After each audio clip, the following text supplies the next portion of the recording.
So the next thing I wanted to show you is a blend shape, and this process has changed over the years, and I'm going to show you probably the easiest way for you to use it. But there are multiple ways you can use blend shapes.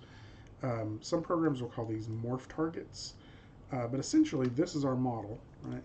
And what we want to do is save a different configuration of these vertices as something that we can deform our model into, right?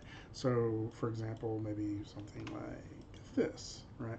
So let's just show you a way that we can actually create a deformer that we can animate for that. So I'm going to go to Windows, and then I'm going to go to Animation Editors, and then Shape Editor. So, as in blend shape. So this rig already has a whole bunch because I have the 10 rig over here on the side. So there's already a whole bunch of blend shapes in here. We're just going to minimize all of these and not worry about those too much right now.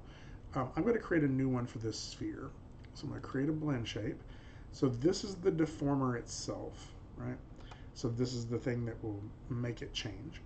But I can then underneath this deformer add multiple targets for different configurations of these vertices. So I can hit add target, and while the edit button is red, I can do anything I want to these vertices, as long as it's the same config or same number of vertices, and they're not like I can't extrude it or anything like that, but I can do like a soft select and do something like this, right?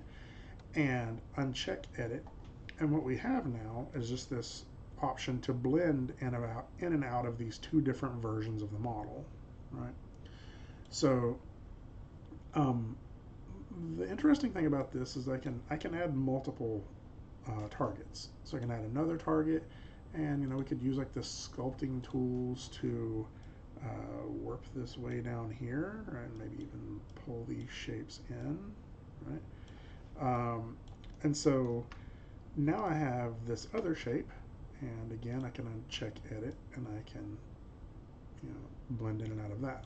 And the thing that's really useful about this is these are additive. So I can do like half of that blend shape, or I can add multiple blend shapes together, right? And I can just keep adding more and more blend shapes over time, and all of these will add together to allow me to get whatever configuration of these I need, right? And of course, your probably next question is, are these something I can animate? And so you'll notice these little key buttons on the side here. So I could set all of these back to 0 and key, well, let's not key that. That's the envelope itself. I didn't really need a key. But each of these targets below it did, and I can go through here and adjust this as needed. Right. And oh, I don't have auto key on. Try that again. Adjust this as needed. Level that. Move forward again. Take that all the way down. This back down, but this all the way up, and then eventually have everything back to 0. And what you'll see is now I have all of those blend shapes sort of playing and morphing in and out of each other, right? So this was the way that a lot of people used to do facial animation. And what they would do is they would make a blend shape for a character's eyelid closed and a character's eyelid open, and they would just blend in and out of these. The problem with them is they're linear. So this is a linear deformation. I can't really make any of these vertices arc in this process. They're just going to go from point A to point B in a straight line. And so, some like the corner of your mouth arcs, and so that's why a lot of people will use joints instead of blend shapes now for face animation. But it's still a useful tool. So we could still use this, and where a lot of people use this is what they call corrective blend shapes. So for example, despite all of Tim's skinning, I'm still getting a little bit of a weirdness here in his hip, and I just want to clean that up and make that a smoother line. So I'm going to create a new blend shape, and we'll just call this Tim Corrective. And I'm going to add a target, and I'll call this This is his left hip correct one. And what I want to do with this is just in this pose, right? I want to go in here and make some changes to this. I want to make my brush smaller here and sort of pull that out just a little bit and just kind of try to get that a little smoother of a line. It's kind of hard to see here on these black pants. Let me see if I can get this a little bit more like this. Hold shift to smooth that, right, and get just this little bit of a nicer look to stuff here in this one pose, right? So let's say that's what I wanted it to look like, right? Now, in every other pose, this may look bad, right? It's like right there, now it looks like it's bulging. But again, that's why we have this animation option, right? So I can go here to the point where it looks good, which is, I think it was right about here, right?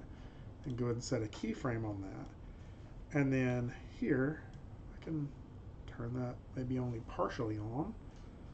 And back here, that still actually looks pretty good there. I'll keep it on all the way through the end of it. But back here at the beginning of my animation, maybe I want to pull that all the way back off, right?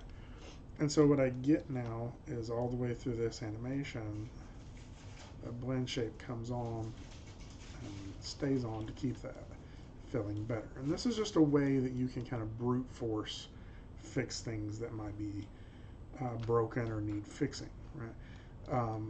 So even like, you know, this wrinkle in his pants here, I've actually fixed this in future skinnings, but again, I could open this back up to animation, shape editor, right? And I could just add a new corrective target here. And with that corrective target, I can try to smooth that out. I'm just holding shift on the sculpt tools here, and maybe even pull that out a little bit, right? And so that's you know, that's that, and I can now animate that on and off as I need it, right? Some people will use this or even wire this into the rigging. So for example, if I wanted Tim's muscle to bulge whenever he rotated his arm, which probably wouldn't hurt, right? I can make a new blend shape that bulged out his shirt. Since this corrective blend shape was on his pants, we would actually have to make an entirely new blend shape, right? But I could make a new blend shape and a new target, and with that target, I could, you know, sort of bulge Tim's muscle out there to make him look a little bit more. That's probably a little too much, but you get the idea here that you could use this to adjust these shapes. And again, this is an older model, so the skinning is all messed up on this. Where I think this would be particularly useful is if you did want to add a little bit of looseness to his sleeve, because it's very rigid, right? So I could add a new target here, and make my brush bigger and use that to kind of get his sleeve to feel like it's maybe sagging just a little bit more on his arm, right? Essentially faking just a little bit of fabric simulation, right? So it's extremely handy, and as we mentioned earlier with the tie, I think this is actually also another alternate way we could fix some of the tie issues if you just want to fix it like as a one-off. We could grab the tie, added a new tie target. Why does it look like that? Not exactly sure. And I could use this tool to pull the tie out. This is not going to work quite as good if you wanted to like, if you were wanting to like make the tie swing or something like that. But you'll see it allowed me to just do a little bit of a correct on the tie. So between these two, I think that we will be able to make whatever fine adjustments you need to the character. Now I know that we've made quite a few adjustments to Tim's blink, but that could also be used if you have a single frame where the blink doesn't look right, or say like in this where Tim's head is like we're able to see around his corner of his mouth, and maybe we don't have a good control for that. We could always use that to make a corrective blend shape where, oh, sorry, I have to actually make this a blend shape before it'll let me edit it. Shape editor, create blend, add target, right? And then allow me to do, it's probably too big, a little bit more like this to pull the corners of his mouth in, or something like that, right? So you can still use this to make really subtle, fine detail changes to the rig for things that aren't rigged to allow you to get what you want. And again, you just need to remember to turn off edit before you start animating those. And so that'll allow us to make those tiny changes and then animate them to go along with the motion. So hopefully that helped. Let me know if you have any questions. I'll talk to you soon. Bye.